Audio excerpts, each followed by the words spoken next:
introduce yourself to everybody, and we'll get started. I'm really excited about. Yeah, I've been talking to my wife about your book, and she's Mexican and I'm Puerto Rican Honduran, so obviously there's a lot to talk about there. But yeah, introduce yourself to Right. everybody before we get Right. started. Okay, well, my name is Dr. Kim Potowski, and I am a professor of Spanish linguistics at the University of Illinois at Chicago, where I also have appointments in Latin American and Latino studies and also in curriculum and instruction. That's a mouthful. Yeah, I mean, Yes, it is. and I should say I'm a UIC alum.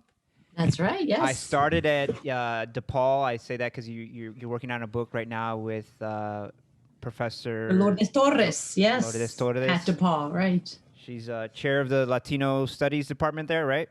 Yes, for a time she was. I'm not entirely sure she still is, but yes, she was for quite some time. And you reached out to me because I had written something in 2017 for my magazine, online magazine Enclave. Check. And it was about Mexicans. I think Mexicans versus Puerto Ricans, or something like that. And I'm talking about how the rivalry within the Latino community, quote unquote, between Mexicans and Puerto Ricans. And I talk about how that's kind of it's just basically because Mexicans are the majority, and then Puerto Ricans are like the second, far distant second. In Chicago, yes. In Chicago, right. And I think reading your book, I think that kind of rivalry was really obvious to me as a Chicagoan, because as you mentioned in your book, that Puerto Rico, it's Puerto Rico to me. Chicago is, probably the only city in the whole world where, large population of Mexicans and Puerto Ricans have been living side by side, sharing spaces, sharing a city for generations. You talk about, how there's as many Mexicans in Chicago as there are in Guadalajara, and as many Puerto Ricans, almost as many Puerto Ricans in Chicago as there are in Bayamon. Mm-hmm. And so, I never really thought of it like that. I guess when you come from a place, you don't realize it's very different from other places. Right. If you're in LA or Texas, it's predominantly Mexican and there's nothing else. Like you say, there's no other city where the second Latino group has at least 10%. Not yet, anyway. It's going to get there. Right. Mexicans are the fastest growing Latino group in the city of New York, for example. And there's a lot of interesting work coming out of New York about how Mexicans are getting along with the traditionally Caribbean population that's been there, mostly Puerto Rican and Dominican. But yeah, Chicago is the only place where up until now you have several generations of Mexicans and Puerto Ricans together. And there are those, I won't call them conflicts. There are those negative attitudes that they hold about each other, these two groups, that they're certainly there. In some ways, it's a little overblown, and I can talk more about that in a minute, how that dissipates across generations. We can also talk about the ways in which these two groups work together, and the fact that we have individuals that are what they themselves often call MexiRicans. MexiRicans. Right? That means some of them are getting along, you know what I'm saying? Like they're having kids together. More than along. They're getting more than along. Yeah. They're getting it on. Indeed. I should say that in the book. I mean, me and my wife talk about it all the time. Like, I never thought that I would marry a Mexican person. And she definitely never thought she would marry a Puerto Rican person. She was born in Mexico. And she grew up with, like you mentioned, that the negative stereotypes are really a first generation thing, right? Really virulent in first generation, where I guess if you're coming from Mexico and you've never met a Puerto Rican, you think all the worst things about Puerto Ricans. And if you're just arriving from Puerto Rico, you've never met a Mexican, you think all the bad things about Mexicans. And you show in your book by the third generation, all of these negative stereotypes, because the kids are mixing in. They know that, just like kids now, like the Gen Zs now, racism seems to be going away because they're mixing up, right? They're exposed to each other, and so they realize that, there's more commonality than there are differences. Well, there's two things here that I'd like to respond to that you've just said. One, I'd like to think that that's true. I think we all, and I know you're not saying this, we need to be careful about saying racism is over, right? It's definitely not. And the other piece is, I don't think when, just to be clear, when they arrive from Mexico, Puerto Rico, they don't come with negative attitudes about each other. They begin to form them here in Chicago. They really don't think anything about the other group too much in their countries or places of origin. It's when they come here and they've been living here X amount of time and they become exposed to these discourses about each other that starts to bloom. And I mean, would you say your primary field is linguistics or cultural linguistics? I mean, because you seem to, I mean, you're interested in MexiRicans, but you're focusing on, like, I think you mentioned in the introduction of the recent book that you're working on that, you know, because there's these negative stereotypes between the groups, you want to find out, okay, so how do Mexican Ricans identify, how do they manage their culture, their identity with, you know, coming from these two groups that have animosity towards each other, or negative stereotypes towards each other, and you zero in on language. Right. Because language is one of the main, I am a linguist by training. That's what my doctorate is in. It's in linguistics. But there's different flavors of linguistics, right? There's people who study syntax, little trees of language. There's people who study, you know, there's all kinds of different things you can study. I think you could probably locate what I do in what could be called a sociology of language. So who uses what language with whom for what purposes, and also how does a minority language change over time? How is it both a tool to enact, but also to create identity, right? That's so interesting. Like the way I'm speaking right now, if you couldn't see me and you just heard me, you could tell a lot of things about anybody, right? The way they speak indexes a lot of stuff about them. You can tell probably about my gender, where I was raised, if I'm male or female, right? My level of education, my ethno-racial group. There's a lot of things you can tell about a person by the way they speak. So my question was, if you've got, let's say, a mother que es mexicana, que habla así como los mexicanos, y luego tú tienes tu papá que es boricua, tú sabes, like, what is your Spanish gonna look like? And you're not raised in Mexico or in Puerto Rico, because if you were, you would sound like all the other kids in those locations. When you're raised in a space where, bien es cierto, aquí in Chicago, the majority of the local Latinos are right now approximately 79 to 80% Mexican. It's predominantly Mexican, but 20, 30 years ago, the Mexican population was a bit larger. Okay, so proportionally, it was larger. So back in the adults that Lourdes and I interviewed, a lot of them were growing up in a time when the Puerto Rican presence was a little bit stronger. In Logan Square. It was a lot stronger in Logan Square and in Humboldt Park.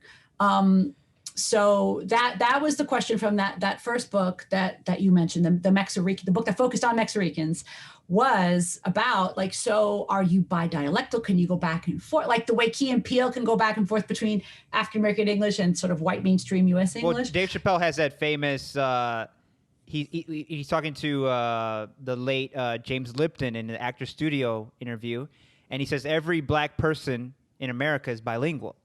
We speak street vernacular and we speak job interview, because the meaning we speak, they speak African-American English and they speak proper, that's problematic, right? Proper, what's proper, what's the standard?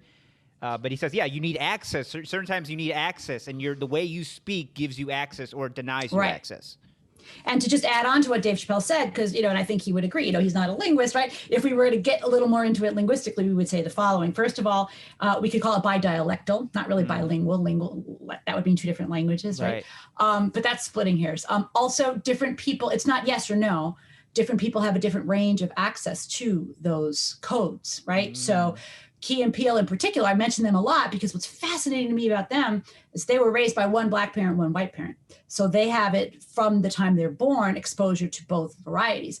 I have spoken with some African-American folks who, when they want to utilize that sort of prestige form of English, right? Maybe like what you and I are speaking right now, they don't have as much access to it. They're a little more monodialectal than maybe Dave Chappelle is or Key and Peele are. So it's about access, it's about acquisition and things like that. But so my question was, do the MexiRicans have that? Do they go back and forth? Do they converge on one more than the other? Is it the mother's dialect they converge on more than the father's? Like, what does it depend on? And they're frequently pushed, right, by their mono-ethnic friends and family, right? Well, what are you more? Do you feel more Mexican? Do you feel more Puerto Rican? And all of them said, no, I'm both, I'm not going to pick one or the other. So that kid's asked, if by somebody, no, you got to pick one. You got to pick one. Yeah, he goes, if I cut you, are you going to bleed salsa or sofrito? Yes, my favorite quote. I wanted to call the book that. I wanted to use that title for the book. So while they refused to pick one or the other, which was fascinating and interesting, the second you open your mouth to speak Spanish, you are choosing either Mexican features or Puerto. You can't speak both. Right. At the same time, I mean, I guess you could speak a big mix of feet, but so like for me, I'm from New York, and in New York we talk like this, right? But I've been in the Midwest forever.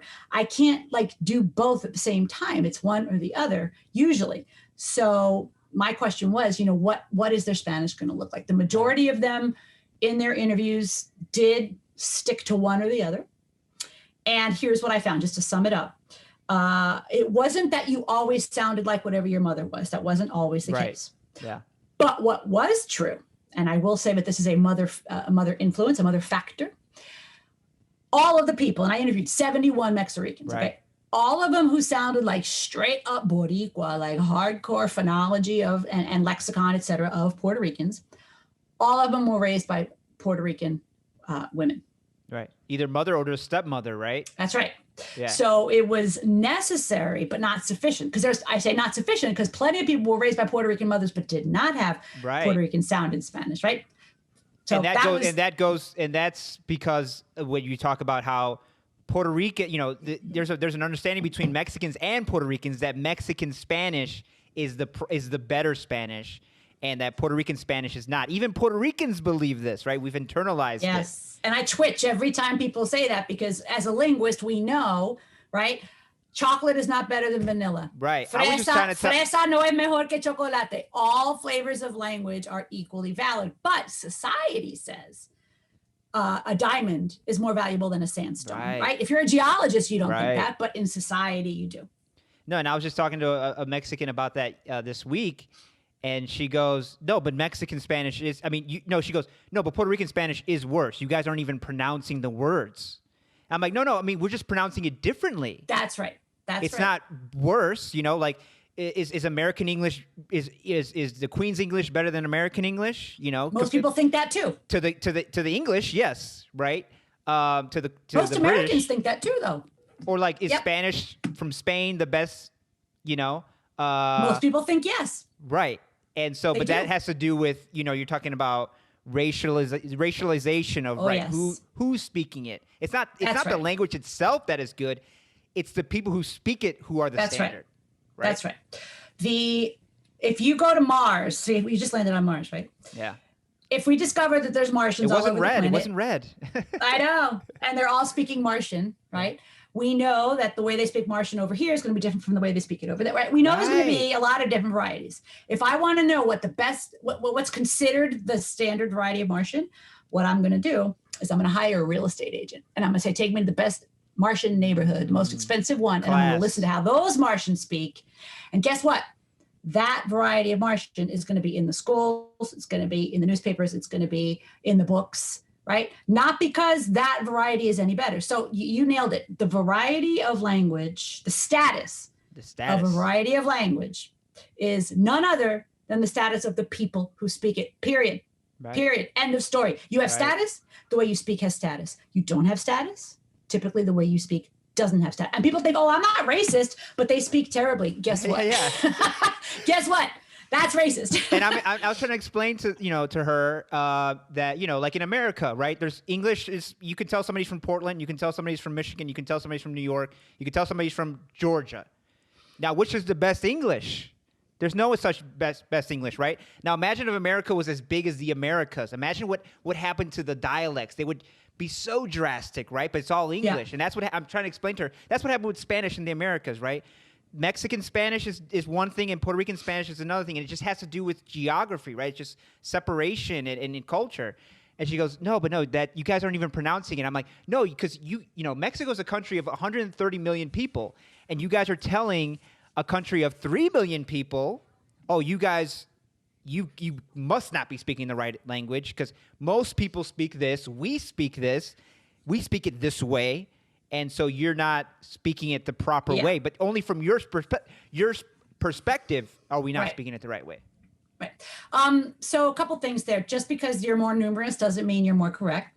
Right. Second of all, the but argument there's that that idea too, right? I mean, yeah. So there's the mother country idea. There's size of the population idea. There's wealth, GDP of a nation idea. All of these things contribute. And then there's racializations. English has maybe just as much geographical breadth as does Spanish. Look at India, look at Scotland, look at Ireland, look at over here, look at Jamaica, right? There's all these different varieties of English around. I would ask her, how many ways can you spell O-U-G-H in English? I think there's 13 different words, like cough, though, through, bout. They're all different. So this idea that you're supposed to pronounce things the way they're written is it makes no sense. Or it's the whole thing like and X, P.S. The majority of the 6,000 languages on the planet don't have a written system. So this primacy of the written language is just malarkey to say that you don't pronounce it the way it's written. It's not tenable. And what I found with if we can call it like linguistic insecurity of Puerto Ricans is that if Mexicans if Mexicans arrive somewhere and everybody's Puerto Rican, they will still retain their Mexican Spanish, believing that it's better than everybody's else's Spanish, all the Puerto Rican Spanish. But if a Puerto Rican goes somewhere and everybody's Mexican, I know this as a Puerto Rican, and everybody speaks Mexican Spanish, their Spanish starts to pick up Mexican Spanish, and they don't drop their R's or drop their D's around a Mexican, which I thought was sometimes it's so true. Yeah. I mean, I've written in a recent piece that I'm surrounded by Mexicans. All my in-laws, I have a huge the in-law side of my family is huge. They're from Mexico, and I'm mostly around them, and so if the only way I'll say "habla la puerta, mami" or something, just to make fun. I'm almost like poking fun of my own Puerto Ricanness around them, right? Mm-hmm. Because I'm Puerto Rican, I don't speak Spanish, and I think the other reason why I don't, Spanish is my first language. I was raised by my grandma. My mom was in the Navy. Long story, but Spanish was my first language that I picked up, that I spoke. Then I lost it. And the reason I lost it is for a variety of reasons. We moved out to the suburbs, and there was a lot of Mexicans. And, I mean, I felt weird talking Mexican Spanish because they knew I wasn't Mexican. And there was nobody. My mom didn't spoke English to me. She's from Honduras, but she spoke English, like proper English. And so there was no way for me to speak Puerto Rican Spanish or Honduran Spanish, right? Vos, oye, vos, fulano, this or that. And I didn't want to speak Mexican Spanish, so I didn't have any way to speak Spanish at all, right? I couldn't speak variety, right? My variety, and I felt fake picking up my Mexican friends' variety. Right. So I just didn't pick up any variety. And I realized that reading your book. Right. Yeah, no, it's fairly typical. Look, you use language, you develop linguistic proficiency because you need to, period. Yeah. Kids learn language because they have to. Right? Yeah. When you're under they need something. They're hungry. When you're under 5, you can't not learn what's being spoken around you because you need, certain things. Once you start school, that's a key moment, because most schooling in this country is carried out 100% in English. Now, if you had access where you were raised to what they call a dual immersion school, a two-way, right, a truly bilingual. I don't mean bilingual like where they're just trying to teach you English and get you out. I mean where 50 to 90% of the day is taught in Spanish. It might be a different story, right? Yeah. Your Spanish proficiency today might look quite different. And that's one of the big pieces that I engage in with my work, is to try to get more and more schools to implement these programs. So it's not just for the kids who speak Spanish at home, it's also for kids who don't speak Spanish at home, for them to develop true bilingualism. And the other thing I thought was fascinating was that you show that the second generation, you have I had never seen your definitions of generation, like first generation, second generation. Usually first generations are the immigrants, but you're saying, oh, no, second generation could be somebody who comes, at a very young age, right? Like my wife came when she was 2. And so, like you say, second generation generally means that they had no proper schooling in their home country. All their proper schooling is in America, right? And so they're, for all intents and purposes, Am I wrong on that? For all intents and purposes, they're second generation. That's the definition. That's the sociolinguistic definition. We're not using sociology or immigration definitions. It's about what language were you exposed to? So if you are born here to immigrant parents or you come here before 5, right? All of your schooling is taking place in English. So that's why, and it harkens, right? That's a nice transition from what I just said. Schooling is key. If you went to school in Mexico till you were 10 and then you came here, boy, your Spanish is going to look really different than if you came here when you were, 2. You said about to the age of 8, you keep your, I don't know, you keep your Spanish sounds like where you come from. If you move after 8, if you move before 8, you might lose it in your lifetime. That's correct. There's no magic birthday where this happens, right? But in general, linguistic studies show that if you're 8, 9, 10-ish and you move somewhere, what you have acquired will not erode afterwards. It doesn't mean you're linguistically mature yet. There's still, it takes till about 12, 13, 14 to have acquired everything and sound more or less like an adult in your community. But if it's before 8, 9, 10-ish, there's a pretty good chance you could actually, some of it, what you had already acquired, what showed up with, could go away. The other amazing, great thing, but it made me laugh because it's so true, that the second generation they police language or the way people speak Spanish more than the first generation. Yeah, yes. I love that.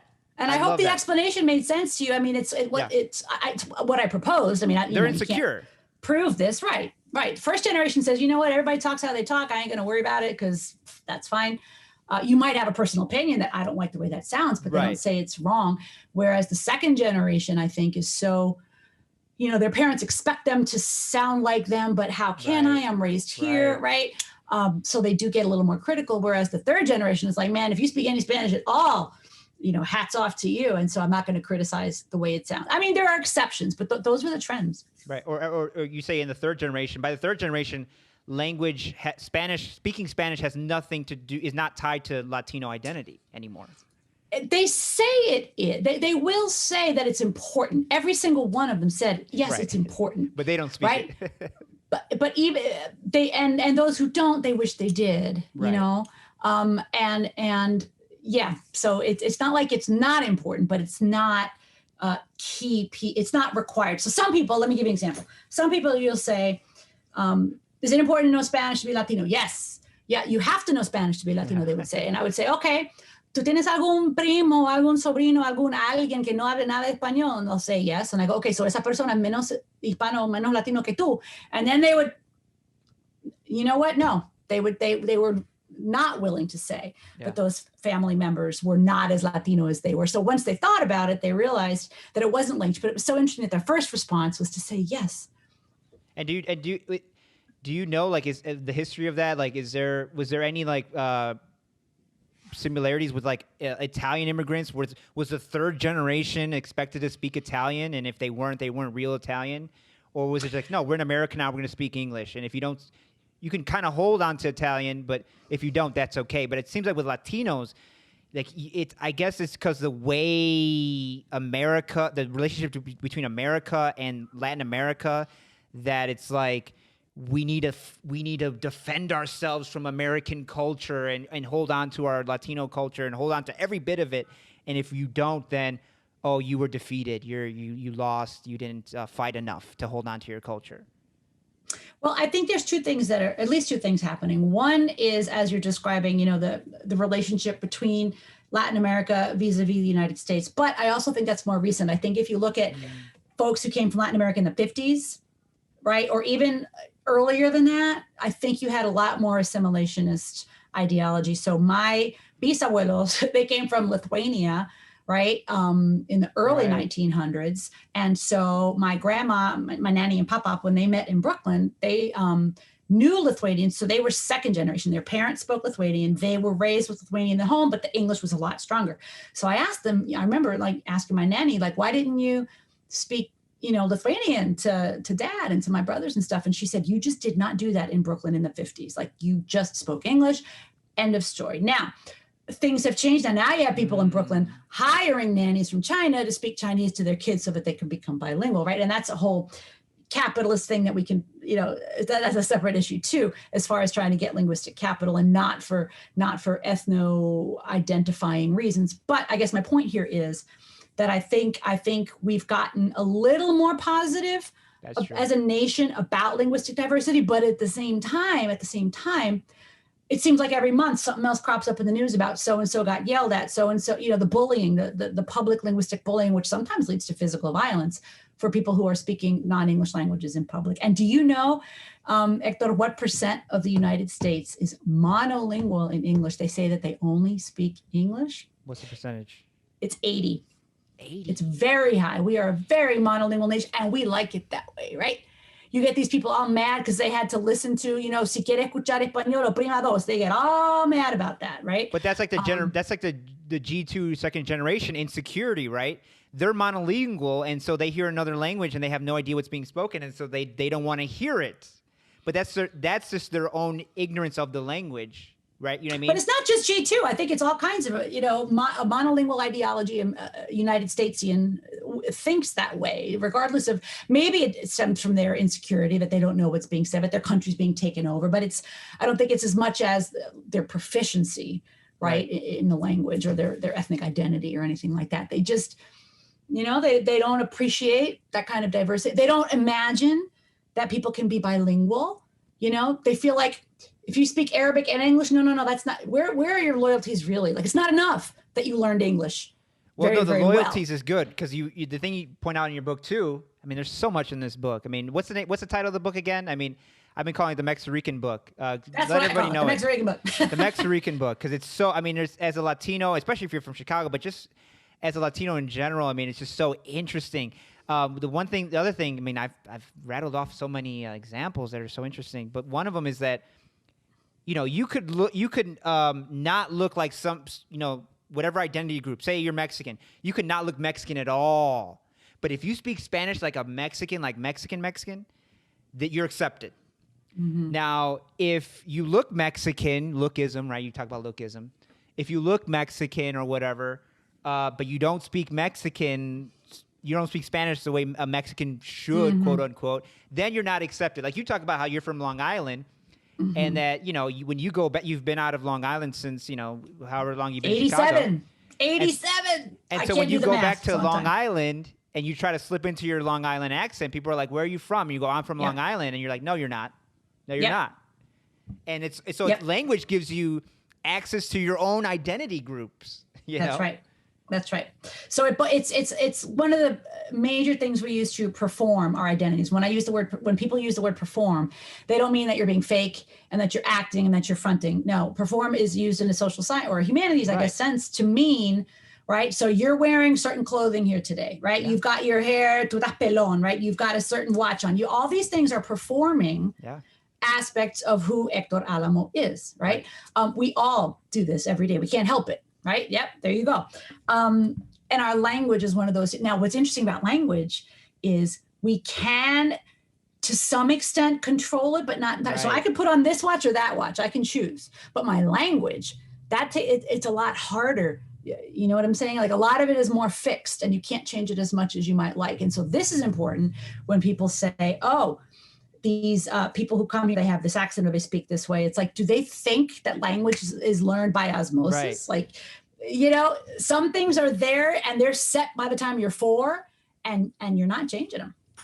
Yeah, I had a friend who was Ukrainian and he was a valedictorian of our school. He had the highest GPA in the school's history, but he was, he came from the Ukraine when he was like 7 or 8. And when he was studying for the SAT, he said, he's brilliant, right? But he said when he was studying for the SAT, he's like, I don't get these analogies.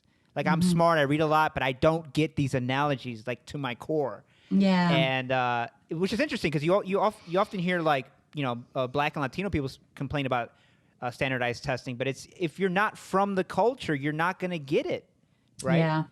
And I mean, and speaking of, like, language performing identity, I mean, you see that a lot right now with politics, right? The way you speak. You're trying to tell everybody, this is what I believe politically, this is who I'm with, right. This is who I voted for, this is what agenda I'm backing, right? So it's like, but it's like so crazy that, like, language, like you said, it's almost like since we believe it is essential to you, like you can't control it, right? And so that's why we're judging the way people speak, because the way they speak, we're thinking, okay, that's their essence. Yep. They can't hide who they are. And so, like you said, when we hear them speaking Arabic, like you said, so, you know, a nativist or somebody might be like, okay, well, no, they're over there. Their heart and mind is over there. Yeah.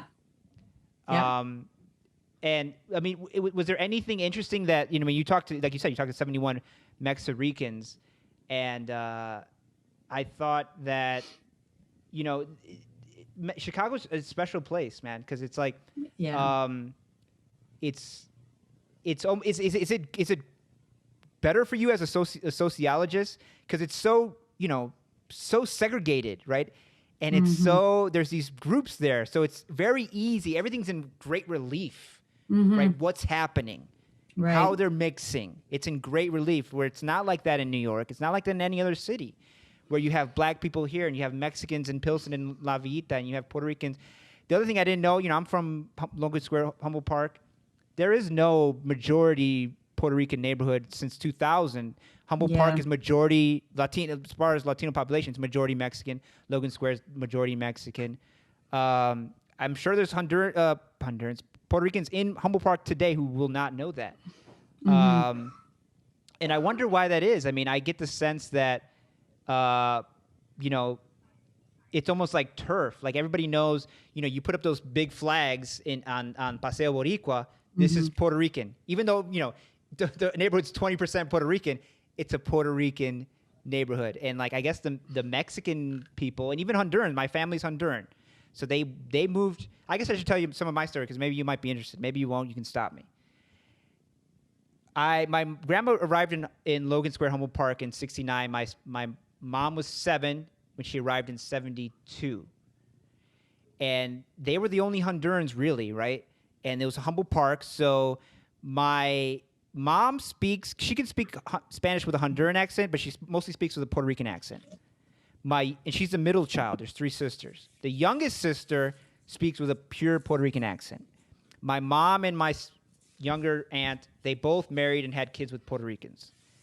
My older aunt, she speaks Spanish with a Mexican accent, not with a Puerto Rican accent at all. And she married a Mexican. And so this is the kind of Spanish that I grew up with. My grandma speaks with a Honduran accent, I guess you could say. Even though when we went back to Honduras, people made fun of the way she spoke. Right? There you go. And I guess she was 29 when she came in 69. And I mean, I don't know where I'm going with that, but just like your book, I was always cognizant of like, yeah, it's weird that my older aunt speaks Mexican Spanish, and my mom, when she speaks Spanish, is Puerto Rican. And when my younger aunt speaks, it's purely, I mean, she speaks English with a Puerto Rican accent. And she's Honduran. She's born in Honduras. Right. She might speak what we call Latino English, and there's a number of varieties of Latino English. Some people call it Chicano English, but that's a whole variety of English. In fact, I have a website that I actually copied something that Carmen Fott did. Carmen Fott, like Fott. She's at Pritzker College, I believe, in California, and she is one of the leading scholars on U.S. Chicano English, as she calls it. I call it Latino English. She had this great website where you would go on it, you'd click on it, you'd listen to somebody speak. Okay, so here I want you to think about somebody like, you know, Rosie Perez, the way her act, right? Her English, the way it sounds, okay? And then you had to guess, is this person bilingual, Spanish-English, or are they monolingual in English? And what it reveals, I do it with my students every year. Well, that website broke, so I made a new one. I gathered samples and made a new one. So the point here is that people think that if you talk English and you kind of sound like this, they think it's because you speak Spanish also, and that Spanish is influencing your English. But the truth is that is an absolute 100% variety of English. You can be monolingual. That's all you speak. You speak 0 Spanish, and yet you sound like that. So that's one thing. But you can also be bilingual and talk like that. So every Puerto Rican who hears that will know exactly what you're talking about, right? There's a lot of Puerto Ricans, we talk with that accent. And do they speak Spanish? No, right? They know some the foods. do, some don't. But you can't tell. Right. You can't tell. You can't tell from listening. And then the other thing I was going to respond to about your family, your aunts and everything else, what what you're underscoring, their stories are underscoring is what we call your like your linguistic milieu. It's your networks. It's network theory. It's who you talk with. You talk like other, you tend to adjust and accommodate to other people. So a lot of, a MexiRican person who's married to a Mexican might say, well, my Spanish sounds totally Mexican now. So it does drift. So we said earlier, there are certain things about language you can't control. So for example, if tomorrow I wanted to pass for somebody raised in Tokyo, guess what? Not going to be able to do it. If tomorrow I wanted to pass for somebody raised in London, guess what? Ain't going to happen. But there are things that I can adjust. And over time, so I've been in the Midwest since 1987, right? When I first got here, people knew I was from New York. Now, nobody asks me that anymore. In fact, like you pointed out, when I go back to New York, they ask me where I'm from. So we can adjust. And so your aunts, apparently, whoever they were around, that's whose Spanish they converged on to the degree that they did. Right. And yeah, you talk a lot about the social pressures on language and the way we speak. Like, your parents, I think you mentioned that your parents can be speaking Spanish all the time at home. But if your friends don't speak Spanish, or there's a in your neighborhood, there's a general feeling that a certain kind of Spanish should not be spoken, you are not going to speak that kind of Spanish eventually, because you will give in to the social pressure. Right. Yep, absolutely. And before I forget, I did want to mention one thing. If it sounds like you're super interested in this topic of Chicago and different Latinidades aquí in Chicago. There's a book, I think it's 2019, so it's very recent, and it's written by somebody whose name might be familiar to you, Frances Aparicio, who was at UIC, and then she went to Northwestern, and I believe she recently retired. She has a book, and I can't remember the title right now, but if you Google Frances Aparicio, you will see she's got a book about Latinidades in Chicago, and it's about these topics. I think you'll find it fascinating because, my book had some interesting stuff in it, but it had like some, morphological crap in it or whatever. Like hers is more narratives and people talking about what it's like to grow up mixed in Chicago. Well, the other good book that I like was Brown in the Windy City, which is like I think a classic. It's a classic, especially like when you realize that now Mexicans and Puerto Ricans and blacks are divided into these neighborhoods, but there was once upon a time, Puerto Ricans and Mexicans and black people were in the near West Side, in the area that's now UIC. Ironically, that's right. enough. Over on Harrison. Yep. And they just, all the three ethnicities and races were scattered to the winds, right? Puerto Ricans to Humboldt Park. And now Puerto Ricans are being pushed out to the Brickyard, right? And the other thing, again, it's full of facts, this book. Was it since 2010, 2000 that most of the immigrants coming to the Chicago area are arriving in the suburbs now. Straight to the suburbs, Not in Pilsen, not in these immigrant enclaves that were, right. That was such a characteristic of Chicago. Right. Yeah, that's super, super interesting. And you've got a lot of interesting things happening out in the suburbs. I'll tell you something about Elgin, Illinois. They've done something fantastic. So you might know that when you're a kid and your English isn't very strong enough yet, so you're probably the first or second child of immigrant parents, right? A lot of times you show up to school and you don't have very strong English yet. So they call you an EL, an English learner. Okay. And then by law, if it's a public school, by law, they have to give you some kind of program. And what they usually give you is either ESL, they pull you out and give you some English, or they might give you what they call transitional bilingual ed, which is you get 25% of a day in Spanish just until you can do it okay in English. And then they kick you out and they put you in the all English. Neither one of those supports a kid's Spanish, right? After they transition, that's it. Their Spanish just sort of, nobody cares what happens to it. Then there's a third program, which I mentioned earlier. You can tell it's something I'm very passionate about. It's called dual language, right? 50 to 90% of a day is taught in Spanish, okay? And believe it or not, check this out, your English will be better. Those kids' English is better when they study 50 to 90% of a day in Spanish. For sure. Completely counterintuitive, but totally true. And what Elgin did, they said, we're not going to offer transitional anymore. If you are a Spanish-speaking kid in Elgin, Illinois, and you show up to school and they test you and they go, oh yeah, your English isn't strong enough yet, guess what? You're getting dual language. You're getting that two-way bilingual, which is like, if I had one wish, I would make the whole planet have that kind of school. At least 50% of a day in one language, 50% in another. So, and a lot of, Latinos are really flocking to Elgin. And Elgin, 10 years ago, was everybody said it was dying, right? It was dying.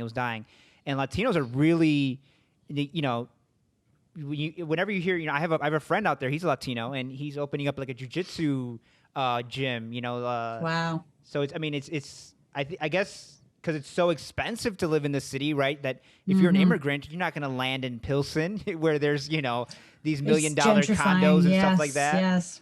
And it's weird to see what's gonna. I mean, Chicago itself is dying, right? I think after this last census, I think it'll be probably fourth largest city. I think Houston's probably going to pass it up in this last census.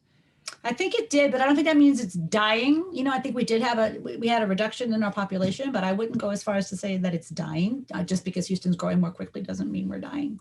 Well, a lot of people are leaving. I mean, I'm out in Vegas, right? We moved out to Vegas in 2016, and you would be every time I meet anybody who's, it's the people out here in the West, and I shit on them all the time because I'm from Chicago, so Nevada, Southern Nevada is kind of weird, the culture. But anytime I hit it off with somebody and they talk and they're very friendly, they're always from Chicago, Milwaukee, Detroit, and I go, of course, But anyways, that was a tangent. Yeah, but, I have family in Vegas and in Reno, so I've spent quite a bit of time out there. Yeah, you gotta let me know when you're out here. I'll show you a good time. Oh yeah, that would be great. I think we have a mutual acquaintance, colleague, Lillian Gorman. She was on the show earlier. Wonderful. Was she? You mentioned one of the interviewers was a Nuevo Mexicana. Was that Lillian? Yes, that was. She was my PhD student. Yep. I figured it was. But yeah, everybody has to pick up this book. It's Intra-Latino Identities, MexiRicans, right? Something. I wanted the Salsa Sofrito quote that you mentioned earlier, and they wouldn't let me. They wouldn't let me name it that. Yeah, and the other thing, it's kind of a wider discussion, but I've heard from Mexicans that Puerto Ricans have no culture, or that their culture is not really culture. And I try to explain to them. Mexicans say that, but okay. You never heard? That's pretty ignorant. I've never heard Mexicans say that, but maybe they do. As a Puerto Rican, I've worked in restaurants and everybody's Mexican in Guatemala, and so I'm the potorro, right? And so Puerto Ricans have no culture, right? Because we're just Americanized. America colonized us. We can't speak Spanish correctly. We have no culture, and I'm like, well, that's ridiculous. As somebody who studies Puerto Rico, I know the great history and tradition and culture of Puerto Rico, right? I mean, there's an argument. Latino culture in America is greatly founded. If you think proportionally, we're such a small bit of the population. Much of it is Puerto Rican, right? We're talking about J-Lo. We're talking about. I mean, you can go back to. I don't know what's his name was the comedian who was in Chico and the Man. He was Puerto Rican, right? Puerto Rican and Czech or something like that, right? Mm-hmm. Yep. Prince Senior. Yeah. Freddie Prinze Sr. Right. But anyways, and is that like what? That's to me that's related, right? That's like, oh, we're Mexicans, we're the dominant, and that's why I study Mexican culture so much because they're 60% of the Latino population. So what happens to Mexicans in this country is pertinent information to all other Latino groups in this country. Now, it's not, you can't take what happened to Mexicans and it fit in completely to what happened to Puerto Ricans, obviously, or Cubans, obviously.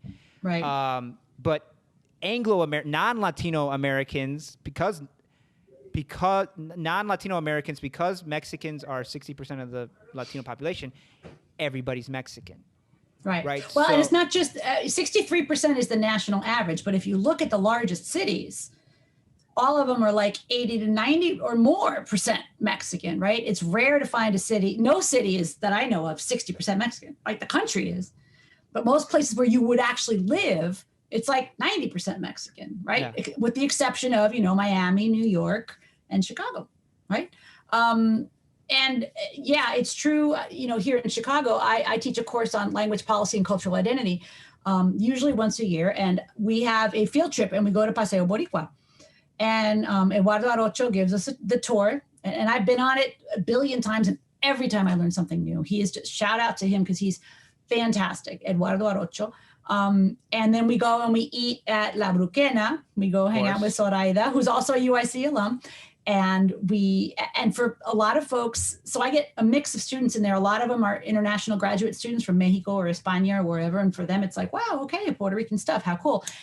what's even more satisfying to me, I think, is when I get my Chicago-raised Mexican kids, right, my undergrads, who've never been to Paseo Boricua, who had no idea. So it's like what you were saying earlier. And they get in 1 hour via Eduardo, all kinds of really interesting. And of course, he presents it through a very, colonial lens so that they're getting, an interesting story that is keyed into social justice. Yeah, like I'll just end with this anecdote. I mean, I would take my Mexican wife to Paseo Boricua, and she would see them. She had no idea, right? And as a Northsider, I had no idea when I first started going to Pilsen and Little Village. Oh wow, like 26th Street is popping, but if you're not Mexican, you don't know that. Right. Well, it goes back to 26th Street is the second largest income generating district. Tax generator. Yep. After the Mag Mile. City. That's crazy. After the Magnificent Mile. Yeah, yeah. And it goes back to what you're saying earlier about the segregation of the city, that people just aren't really going outside of where they were raised. So it's good to try to, get And I've read that the CTA has a lot to do with that, right? Because all the lines, it's an octopus, right? They all go to the loop, but to get from Humboldt Park to Pilsen or La Villita. Oh, yeah, forget it.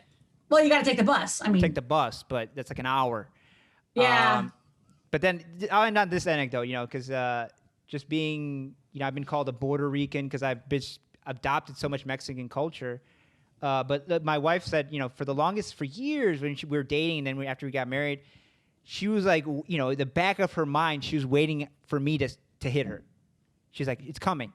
It's coming. Like she was going to, I was going to hit her and she was going to leave me and she was going to, because she has these, these ideas, and I talked about it in that piece that you wrote, that Mexicans say that Puerto Ricans are violent and lazy, they beat their wives, right? And Puerto Ricans think the same thing about Mexicans, right? That it's the Mexicans who are lazy and violent and beat their wives. And like if you're not exposed, since I was the only Puerto Rican that she'd ever had a relationship with, even knowing me, even having a relationship with me and seeing that I'm gentle, I've never raised my hand to any woman, or never would, never anything. But it's just the things that you're taught when you're a kid, right? Her mom is very anti-Puerto Rican and, Mexican chauvinist, right? She said that when she grew up in North Lake, which is a suburb in the west suburbs, that her house was Little Mexico. Inside was Mexico. They listened to Spanish radio, Spanish TV, everybody spoke Spanish, and that was it. It was Little Mexico. And so, and I grew up in a completely different household. I mean, I was like a latchkey kid, and I grew up with Polish people and black people and all kinds of people. And so, yeah, I've learned to code switch like a motherfucker, because I had to, right, to make friends and to get in. But yeah, I always thought that was interesting, and we laugh about it now. But yeah, she was waiting for me to like do the Puerto Rican thing that she was taught that all Puerto Ricans do, which is hit their women. You may be interested in a piece. I can send it to you in PDF. It's by Gina Perez, another scholar out of Chicago. We have amazing Latino scholars here. Shout out to Chicago, man. The title of her piece is very intriguing. The title of the article is Mexicanas sufridas y puertorriqueñas rencorosas. Right? So the title says it all about what she found, right?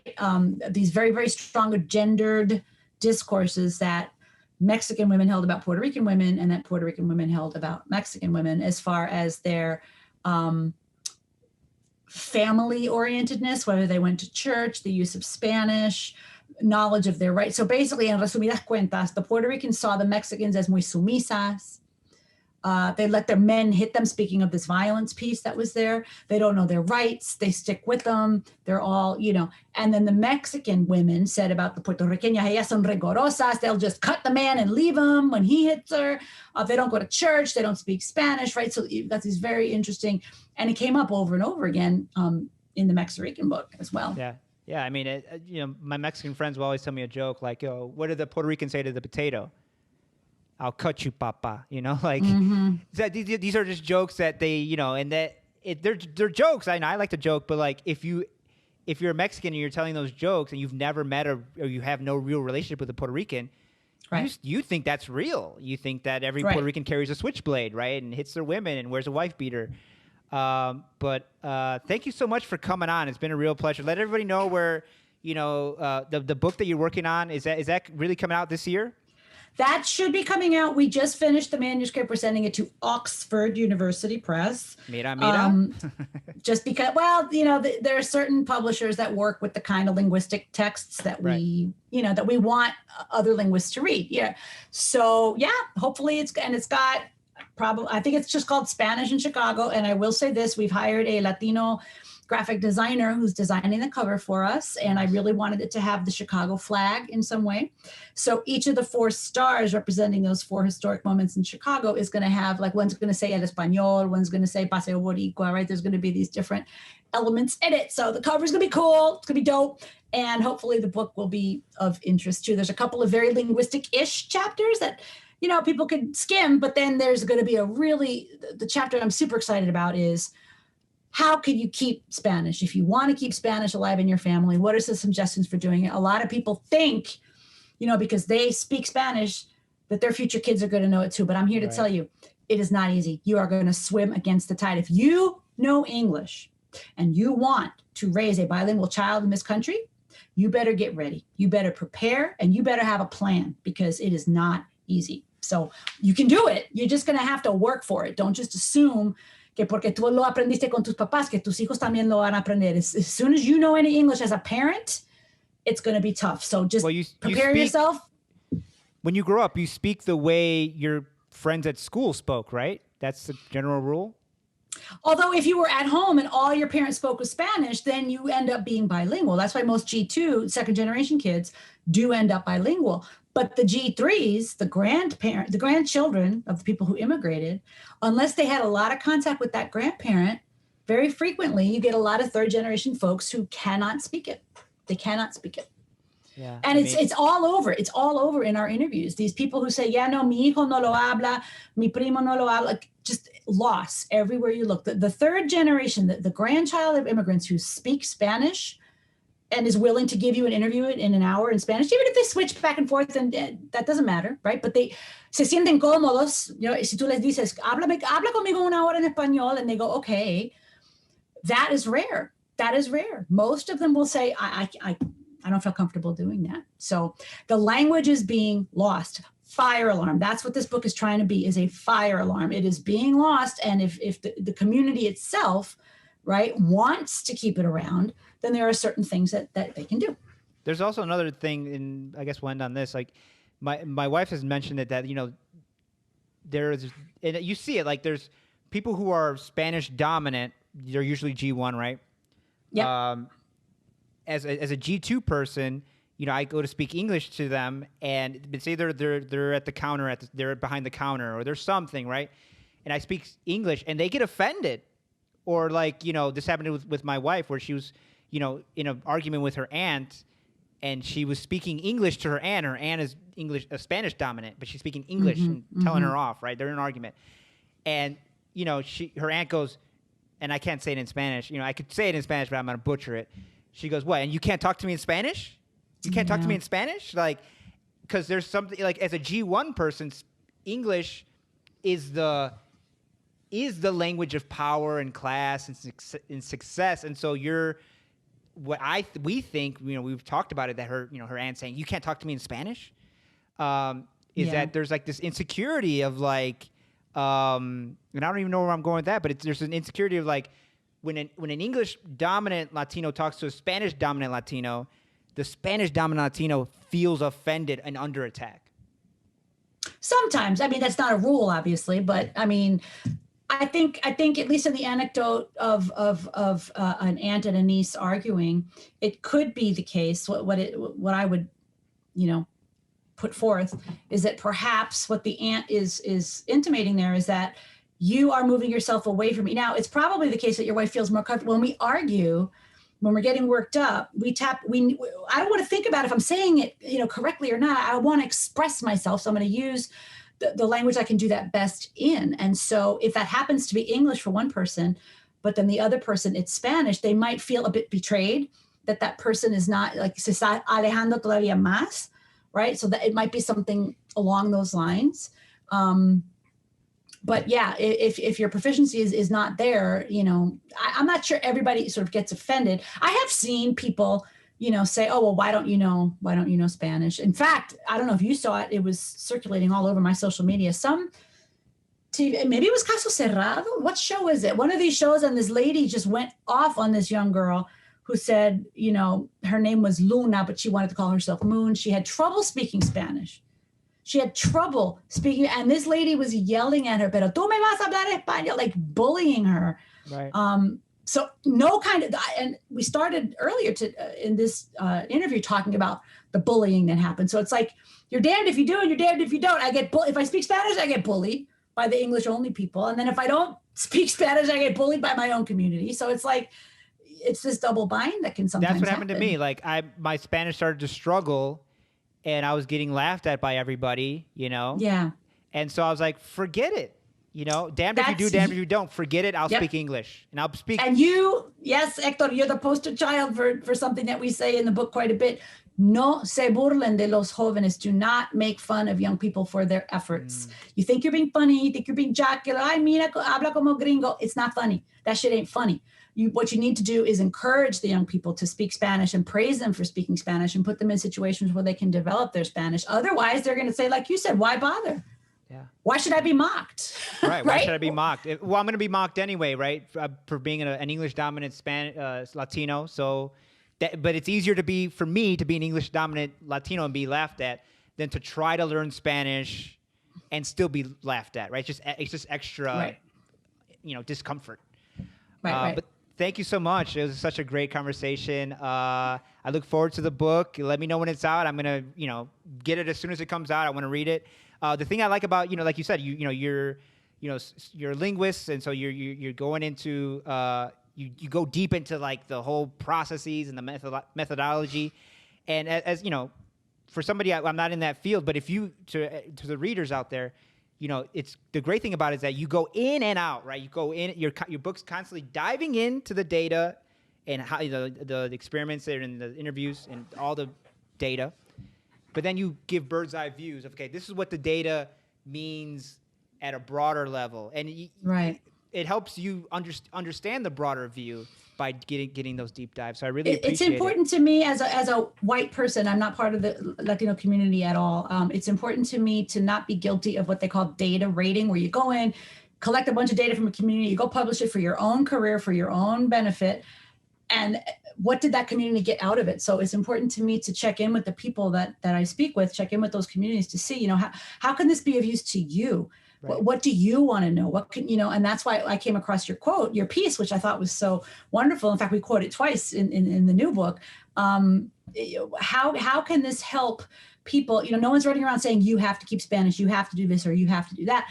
What it is asking these people, what do you want? And they're all saying, we want Spanish. I want my future children to know Spanish. So that's where I think, help come in as a linguist and say, okay, look, here's the patterns. Here's what we're seeing. Here's what I think you could do with your children if you really wanted to promote Spanish in your community. You could fight for a dual language school. You can fight against linguistic repression. You can now, Netflix, all kinds of stuff. You can get stuff for your kids. When my kids were little, there was like nothing on TV for them in Spanish. There was like 5 programs, and so that's improving. So, there are things that we can do. So I appreciate your positive thoughts. I'm glad to know that it's useful to the people for whom it's intended.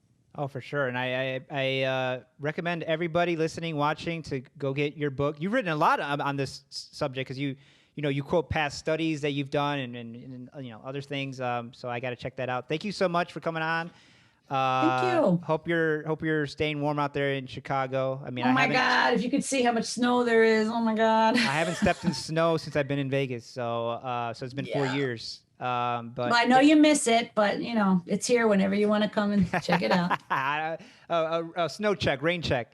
But thank you so much. Have a good weekend. Thank you, Hector. I really appreciate it. Thank you for reading the book and asking such detailed questions. It's nice to know somebody read it. For sure. Take it easy. Peace. Cuídate mucho. Okay. Bye-bye. Bye.